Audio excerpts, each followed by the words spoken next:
السلام علیکم ورحمۃ اللہ وبرکاتہ۔ بسم اللہ الرحمن الرحیم۔ ایک مرتبہ حضرت ابن عباس رضی اللہ عنہما اپنے گھر کے باہر بیٹھے ہوئے تھے کہ ایک شخص ان کے پاس آیا۔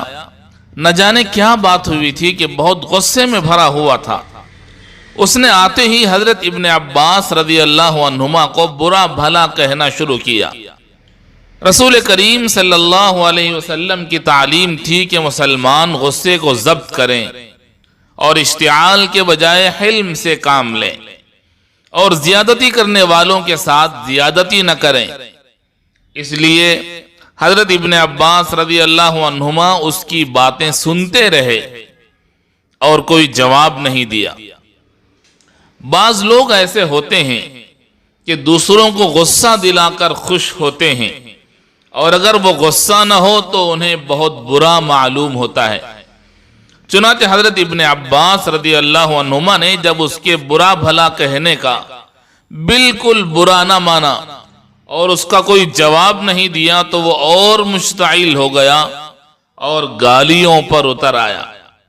حضرت ابن عباس رضی اللہ عنہما اس کے باوجود بھی چپ رہے اور اللہ تعالیٰ کا قول یاد کیا کہ وہ غصہ ضبط رکھنے والوں کو دوست رکھتا ہے۔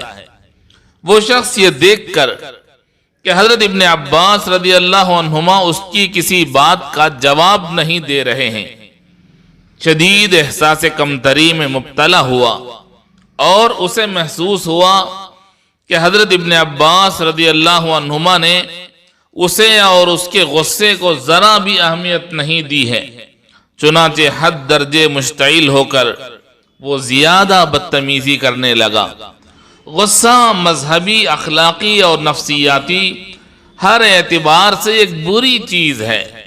ایک حدیث میں رسول اللہ صلی اللہ علیہ وسلم نے ارشاد فرمایا کہ طیش میں شیطان انسان کے جسم میں سرایت کر جاتا ہے اور خون کے ساتھ دوڑنے لگتا ہے، جس کی وجہ سے غصہ کرنے والے کو ہوش نہیں رہتا کہ وہ کیا کہہ رہا ہے۔ نفرت، حسد، قتل و غارت گری اور فساد، یہ سب باتیں جو معاشرتی زندگی کے لیے ایک خطرہ ہیں، غصے سے ہی پیدا ہوتی ہیں۔ ماہر نفسیات کا کہنا ہے کہ غصہ چونکہ ایک منفی جذبہ ہے، اس لیے انسان کی روحانی اور ذہنی زندگی کی نشو و نما میں بہت بڑی رکاوٹ ثابت ہوتا ہے۔ غصہ ور آدمی کبھی نفسیاتی توازن حاصل نہیں کر سکتا اور بہت سے مثبت جذبات سے محروم رہتا ہے۔ غصہ ور آدمی میں تحمل، بردباری، حلم اور تواضع پیدا نہیں ہو سکتی، اور نہ وہ دوستی اور محبت کی پائیدار کیفیات سے لطف اندوز ہو سکتا ہے۔ عام نقطہ نظر سے بھی غصہ ایک ایسی آگ ہے جو طاقتور میں ہو تو دوسروں کو جلاتی اور نقصان پہنچاتی ہے، اور کمزور میں ہو تو خود غصہ کرنے والوں کو جلا دیتی ہے۔ اسی لیے حدیث میں ہے، رسول اللہ صلی اللہ علیہ وسلم نے ارشاد فرمایا کہ غصہ شیطان کی طرف سے ہے، اور شیطان آگ سے پیدا ہوا اور آگ پانی سے بجھتی ہے، پس جب تم میں سے کسی کو غصہ آئے تو اسے وضو کر لینا چاہیے۔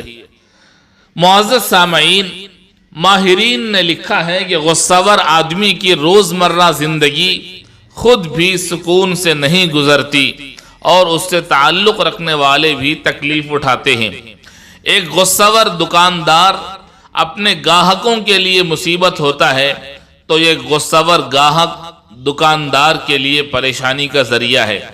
اسی طرح ایک غصہ ور آدمی پورے محلے کے لوگوں کی پرسکون زندگی کو ناممکن بنا دیتا ہے، یہاں تک کہ غصہ ور آدمی کے گھر والے بھی اس سے خوش نہیں رہ سکتے، اس لیے کہ جہاں ایک غصے والا شوہر اپنی بیوی کے لیے پریشانی کا سبب بنتا ہے، اسی طرح ایک غصہ ور بیوی اپنے شوہر کے لیے درد سر بن جاتی ہے۔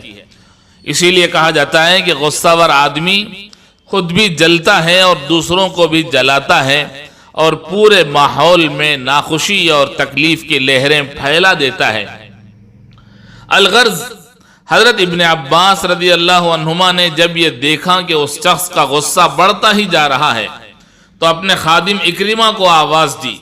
اکرمہ جو یہ سب دیکھ رہے تھے یہ سمجھ کر قریب آئے کہ حضرت ابن عباس رضی اللہ عنہما اس شخص کو روکنے کے لیے کہیں گے یا اپنے سامنے سے دور کر دینے کا حکم کریں گے، مگر حضرت ابن عباس رضی اللہ عنہما نے ایسی کوئی بات کرنے کے بجائے اکرمہ سے کہا کہ دیکھو ان صاحب کو اپنے ساتھ لے جاؤ اور ان کی جو کوئی ضرورت ہو پوری کر دو، کیونکہ انہوں نے مجھ پر احسان کیا ہے کہ مجھے برا بھلا کہہ کر میرے نفس کی اصلاح کی ہے۔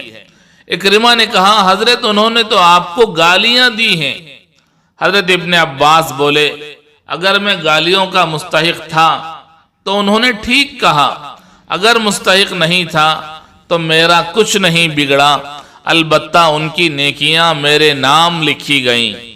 اکرمہ نے یہ سن کر اس شخص کو مخاطب کیا اور کہا کہ اپنی حاجت بیان کیجئے تاکہ میں اپنے آقا کے حکم کی تعمیل کروں۔